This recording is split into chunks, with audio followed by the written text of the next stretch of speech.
Thank you, Laura. That's true. I mean, I've been getting texts. We have a wonderful praying and connecting culture. I mean, I never knew before that you could pray when you're driving to work, that you can pray text prayers, that you can do prayers together on Skype. My wife was the one who taught me that. So, yeah, it's wonderful being the dad of three young girls.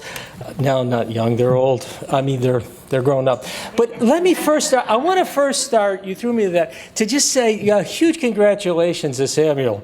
Because we spent 4 years in Kenya. Our youngest daughter, those were her first 4 years. And when we moved to Geneva, she got really frustrated and says, I want to go home to Kenya. So CHOC is just one of the organizations that just has a warm place. So really, congratulations. And I feel kind of humbled to try to follow Samuel. I think we should give him another thank you for just the inspiration. And the best quotes did come from his daughter, I think you said, right? The other thing, just a congratulations to see, oops, I think we're on a different, that's what I thought. Oh, I was going to do it, sorry, okay. Yeah, okay, I'll tell you about that in a minute. Yeah, not quite, okay. Yeah, okay. Congratulations on the 30th anniversary. That's great. It's really a privilege to be here at that point in the life. And to Ray kept trying to leave and didn't, and then did. And Garrett, it's been wonderful to see what Garrett's done with CCIH since he's come in. So congratulations on where you're taking us. And it's also really good to be at Hopkins. It's taken me 65 years to get here. Maybe 100 depending on when you count. My grandfather graduated from Johns Hopkins 100 years ago this year. And I could tell you a few stories. I'll just tell you one since it kind of fits. Hopkins was well known. They were pioneers in blood typing. And so they had just figured out how to do blood typing when my grandfather was an undergraduate. And they had a missionary son who came back from Africa with a hemoglobin. I'm a family doc, but I've been out of it for a while. I guess 5 is pretty low. And so my grandfather happened to match. So they took the missionary son of my grandfather to the operating room. They scrubbed their granddad's wrist and the missionary's antecubital fossa is in there. And they put a catheter in my grandfather's artery and a catheter in the missionary's vein and kept him hooked up until my grandfather looked pale and the missionary's son looked pink. And they took... And they took the catheter out and told my grandfather to go home, have a whiskey, and stay in bed for 3 days. That was the first transition. So a couple of quick words on MSH. By the way, if you Google with a D, you don't get the hockey player. We're a 40-year-old nonprofit. I'm the sort of token Christian leader of a secular organization here. We're about 2,500 people from about 70 different countries, and we do have the great pleasure of working with faith-based organizations. We were a sub-partner to Christian Health Association Nigeria for a long time, have been a wonderful partner. Is Mirfin still around? Are you... Murphin, are you from EPN? The EPN, the Ecumenical Pharmaceutical Network's been a good partner. So we've just been really pleased to have those opportunities. I'm going to warn you that everybody knows Murphy's Law. Anything can go wrong, will go wrong. Well, it has. So with the sound, we've got a couple of videos here. The sound was perfect yesterday. It's all kind of scrambled. So we're doing what Samuel would call jua kali, hot sun. It's a Swahili expression. We're going to try to get you the sounds. You're going to have to be quiet when Bill Gates starts talking. And let's see how this goes. Why don't you describe for me, as vividly as you can, what it is you're worried about, what it is that the nightmare scenario looks like? Fortunately, there's very few things, and most of them are very low probability. Some big volcanic explosion, gigantic earthquake, asteroid. But at least in the nuclear case, you've got to say we take it quite seriously. We budget a lot of money, have a lot of people who think about nuclear deterrence, and I'm very glad that work's being done, and I rate the chance of a nuclear war in my lifetime as being fairly low.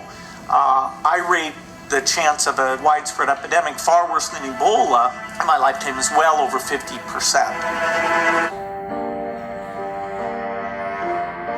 If we look at the 20th century and we look at the death chart of the 20th century, I think everybody would say, oh yeah, there must be a spike for World War I.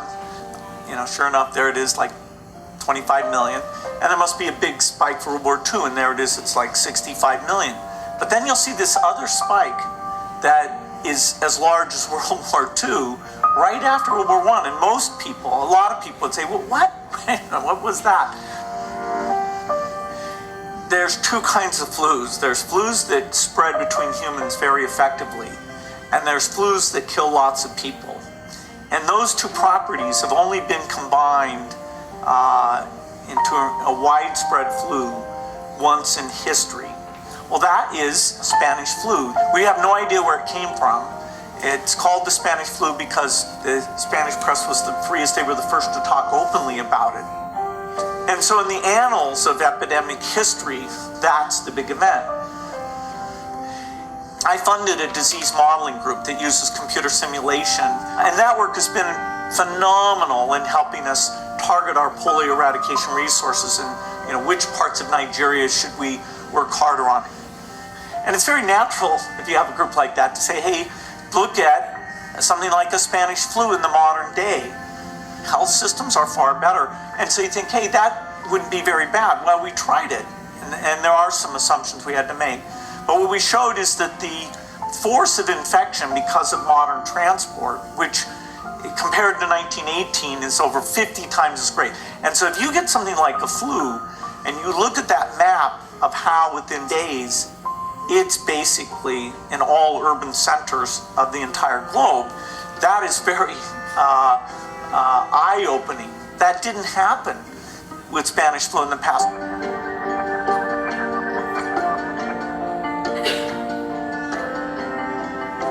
The opportunity to do more than just let it run its course is really only in the last decade. Basically, when you talk about drugs, you can talk about small molecules or talk about these complex biological protein-like things, of which there's a subclass called antibodies. He's going too scientific now. So, just wanted you to get a sense of the magnitude of what's at risk.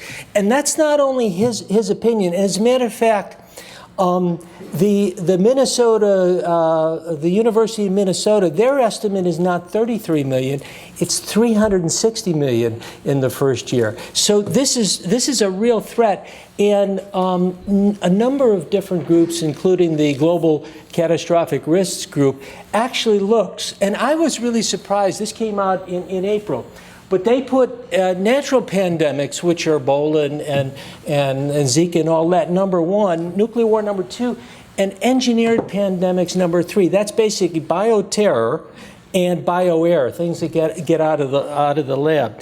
So that's what we're going to talk about in the next few minutes. And the title I've actually started. So the whole idea, back in 2008, I had honestly a really tough year. We had to make some decisions and all, and I began thinking about how faith and work come together, and particularly global health. So over the last few years, we've done a series of what I call the kind of biblical wisdom for global health, and so this is the next in that series. And the sort of theme and the challenge, and we'll come back to this at the end, is the John 13, 34, 35. By this, people will know that you are my disciples. I'm sure that's something that drives all of us. And I will do a kind of a brief look first at the whole, very briefly, at faith through the millennia. And the thing that was really striking looking at this is it's a double-edged sword. We know that.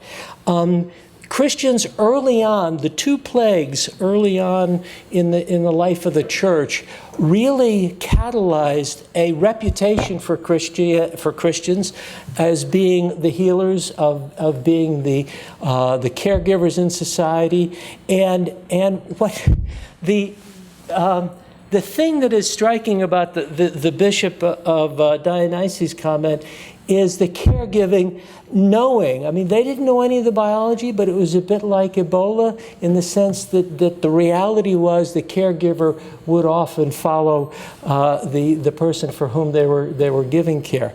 So we got off to a really good start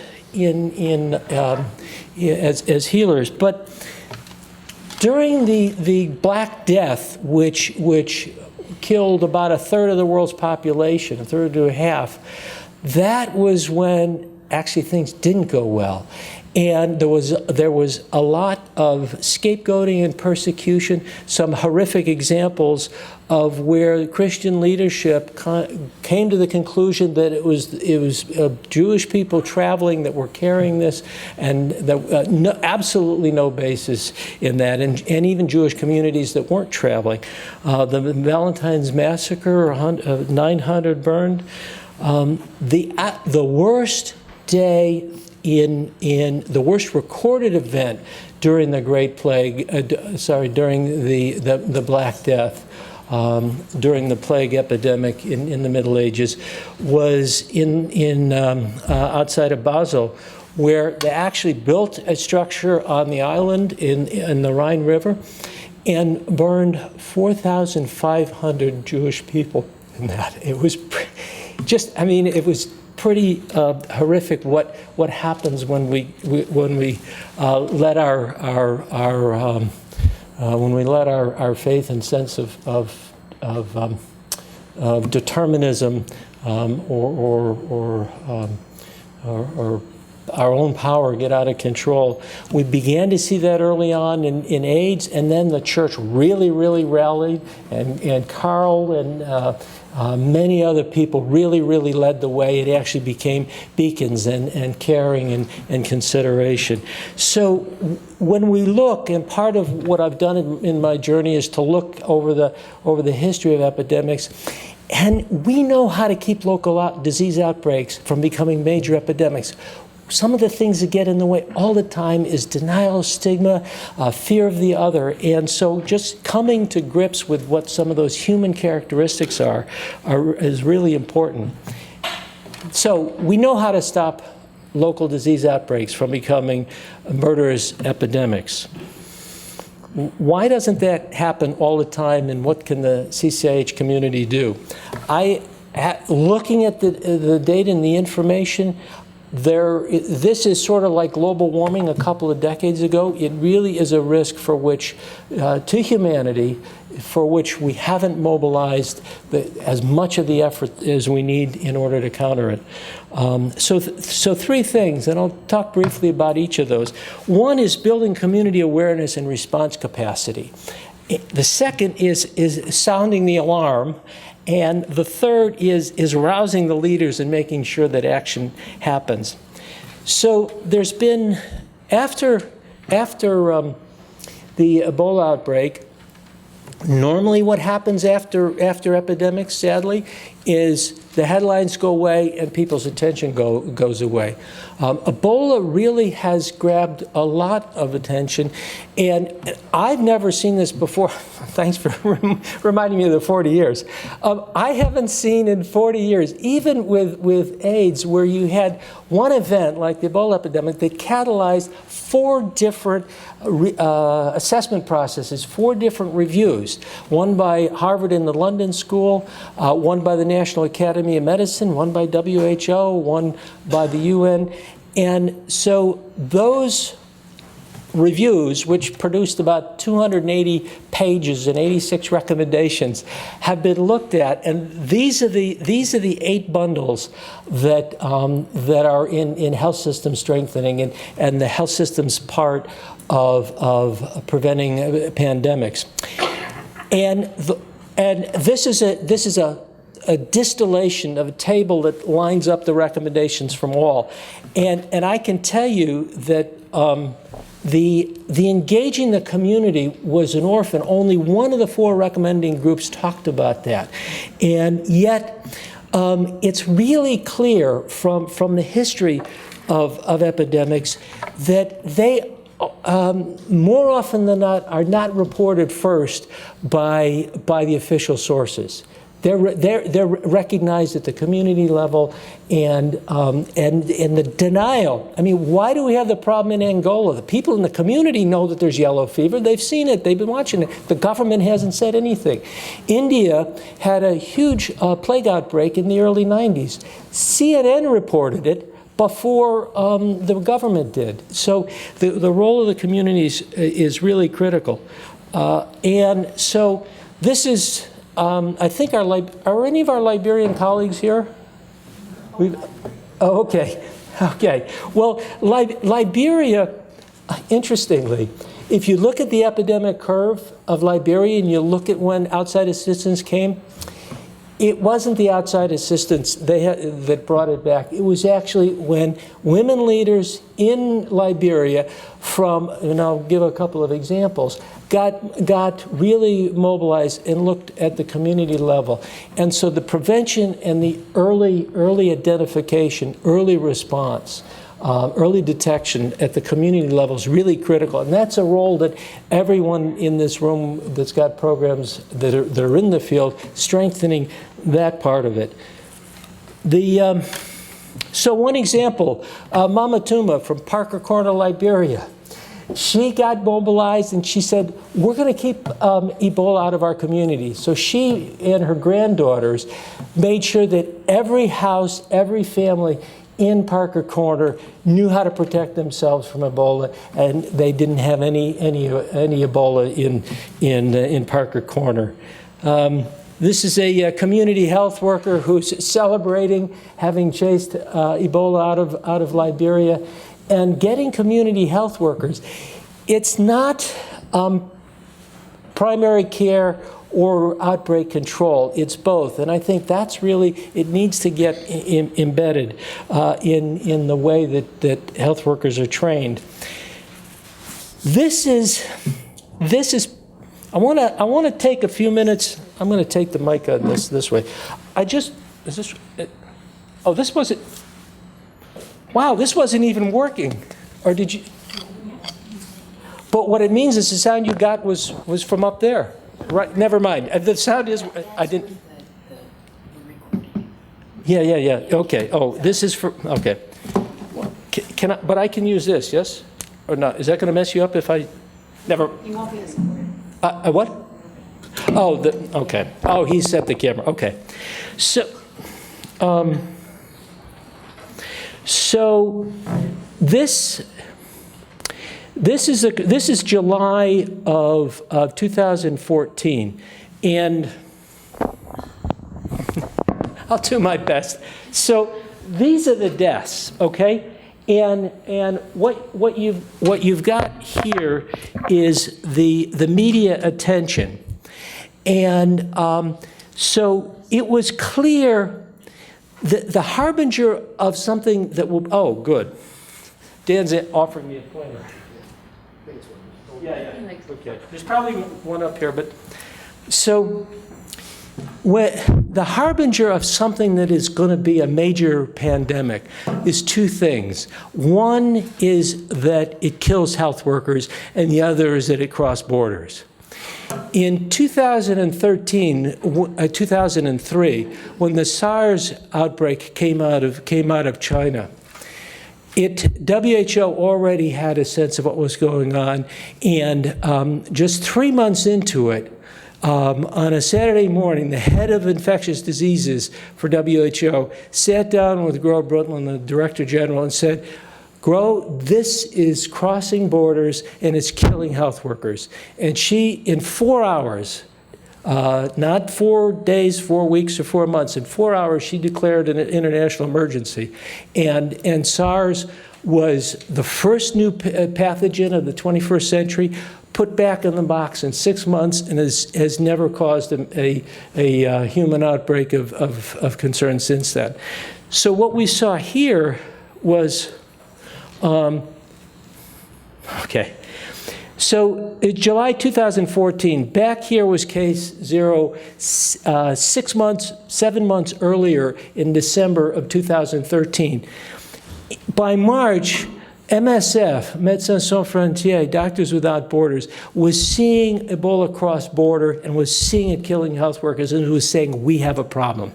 And Joanne Liu kept saying, we have a problem, we have a problem. She's the Canadian president of MSF worldwide. She kept saying, we have a problem. And so when we interviewed her, what she was saying, so here is August 2nd and then August 5th, when Kent Brantley and the nurse were expatriated. Sorry? Yeah. Sorry?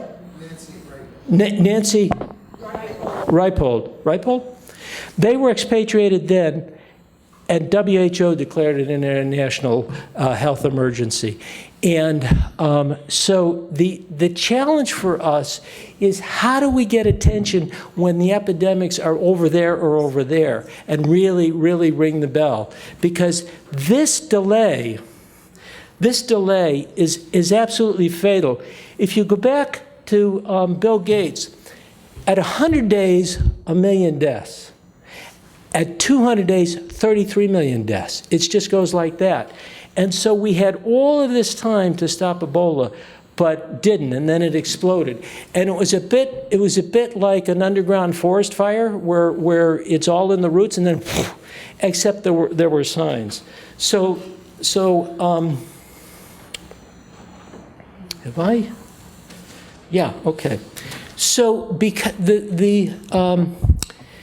seeing that and feeling that we really aren't mobilized as a global community, that we got pieces of it, but not a total plan, we've partnered together with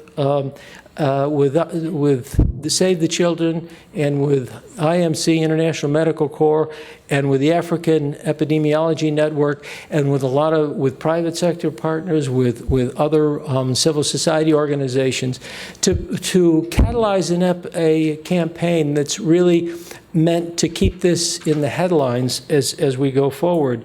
And so three or four requests to this group. And I want to call out Frank Smith. Frank, can you just, Frank back there is the head of the campaign. And I think there are a few things that this group could do. Expand outbreak detection and reporting at the community level. That's so critical, and linking that globally. And join in prayer to end epidemics.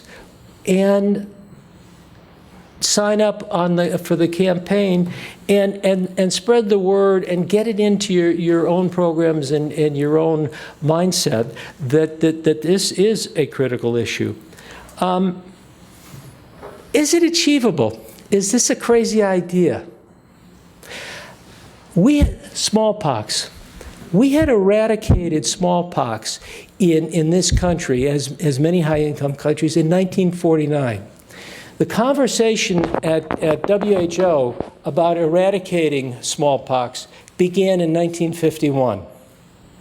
There were 3 conversations over 15 years, 3 different World Health Assemblies, before in 1966 the world's health leaders decided to try to eradicate smallpox.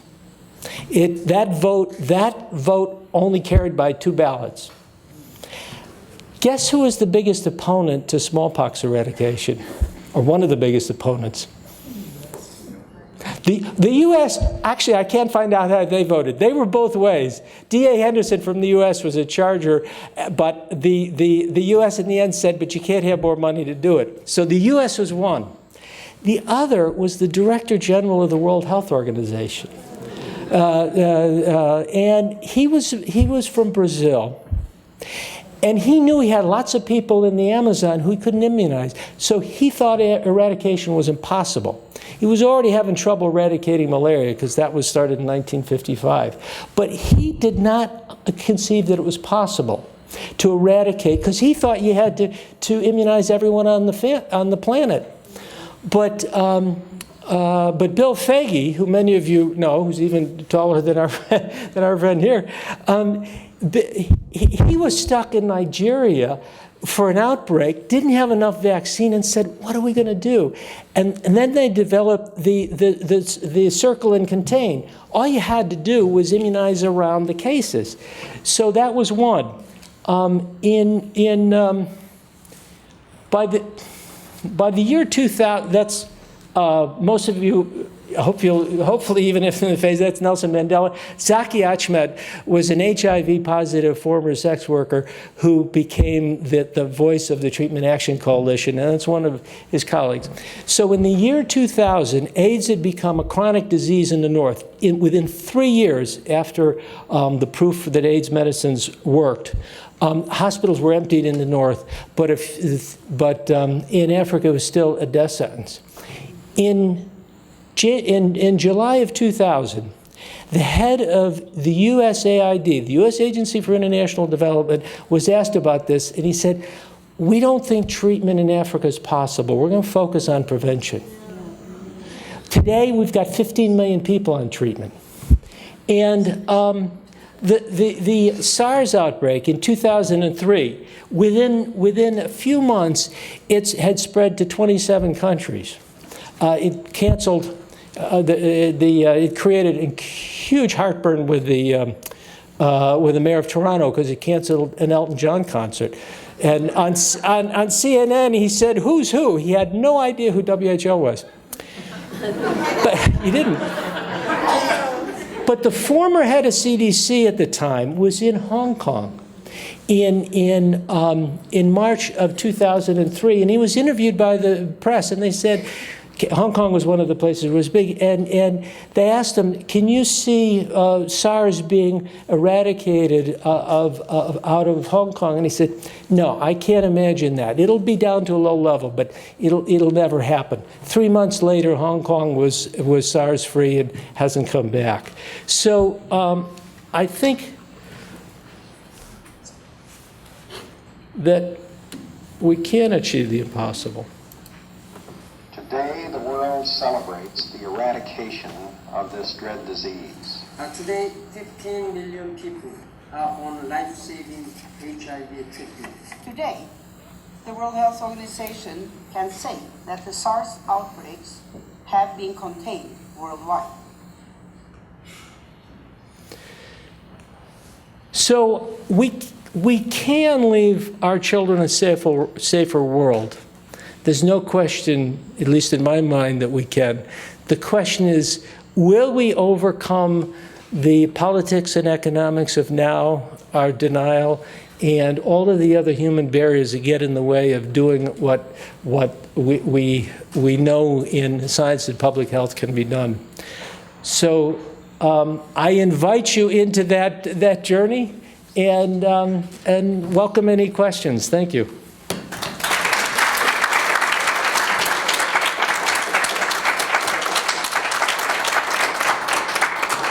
And I'm actually not sure how much time we have. I'm looking at the cues because we're... Well, we started late. So okay. It's up to... Yeah, Henry. Yeah, I thought maybe you were going to mention the fact that it took 20 years after the onset of AIDS before the Secretary of General declared war on AIDS. Yeah. In 2001, with 45 million cases and 20 million deaths. Inexcusable. Yep. Yeah. Well, let's go. Yeah, Dan, and then it's okay. We're over there. Wait, Laura, can you manage the mic maybe? And because I don't want to be pointing one place and the mic going. So you got it. Yep.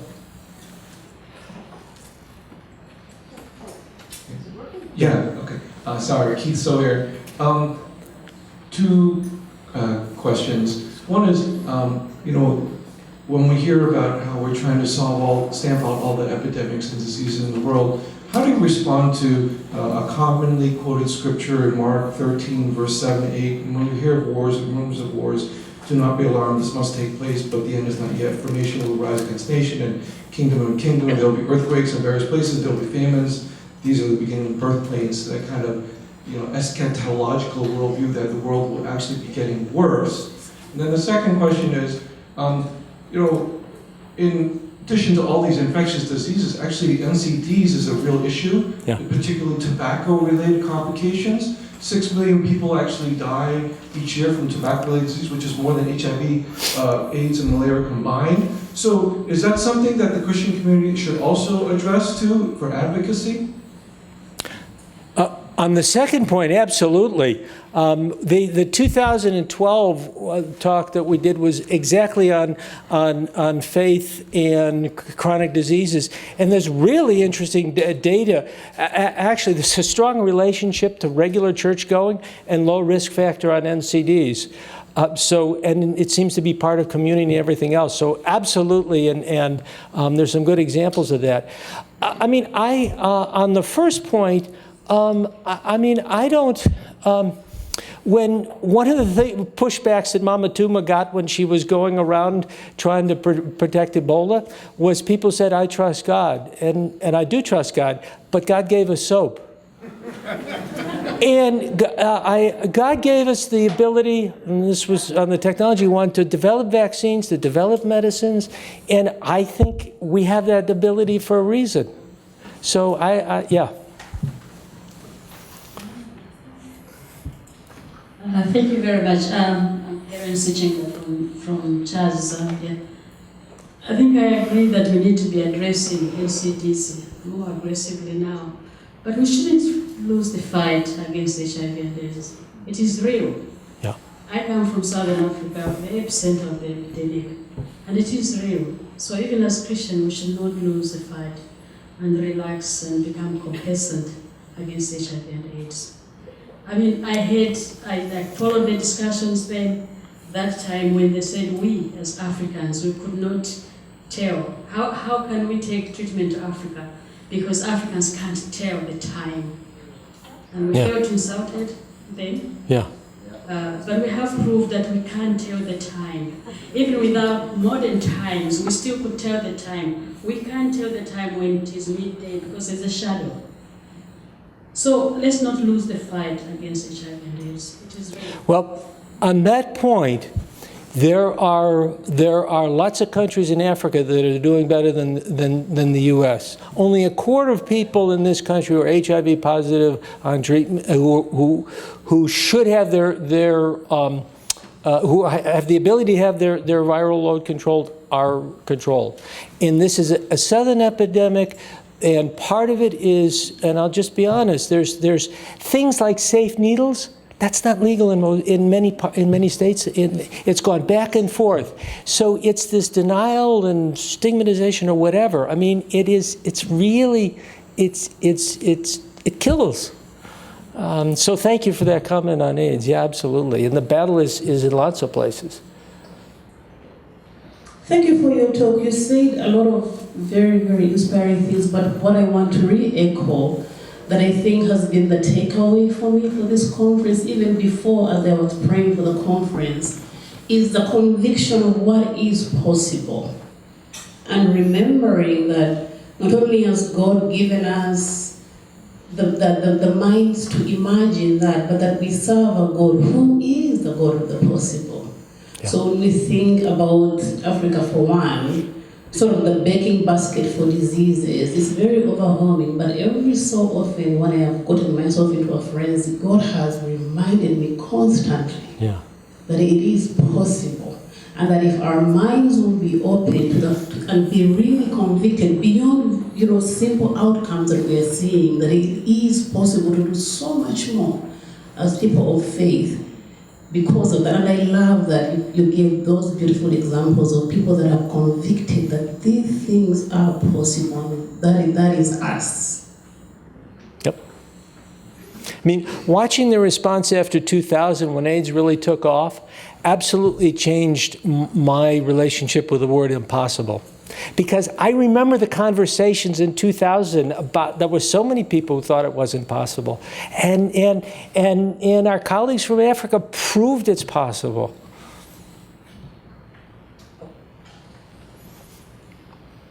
So for those who don't know me, Dan Martin from CDC. John, you mentioned a little bit about surveillance and detection in your talk. And I wanted to ask you to elaborate a little further because obviously I look at it somewhat from the national and the governmental level with the work I'm doing. Many of us here in this room work far more on the subnational, local, and community development levels. Can you talk about how agencies that are not as necessarily engaged on the whole national level can and should be involved in being those field eyes and ears, helping to be the tripwire in the detection and surveillance that is so desperate? Because obviously we can't stop an epidemic we don't know exists. Yeah, absolutely. Well, let me give you one example. The one big paradox in global health is that the most common source of care, which is the drug seller down the street, is totally chaotic. And 15 years ago, a very visionary Minister of Health in Tanzania, Ana Abdullah, and the private sector in Tanzania, and the Gates Foundation and MSH got together to train, license, and inspect these shops. There are 15,000 community dispensers around the country now. 90% of them are women. We committed to take it to other countries. One of them was Liberia. So we were in the middle of getting ready to do a talk in September 2014 and said, Liberia, what's happening there? Really interesting. So in all of there were 750 accredited medicine shops.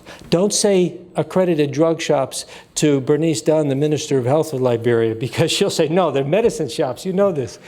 And 750, Montserrat County, the epicenter.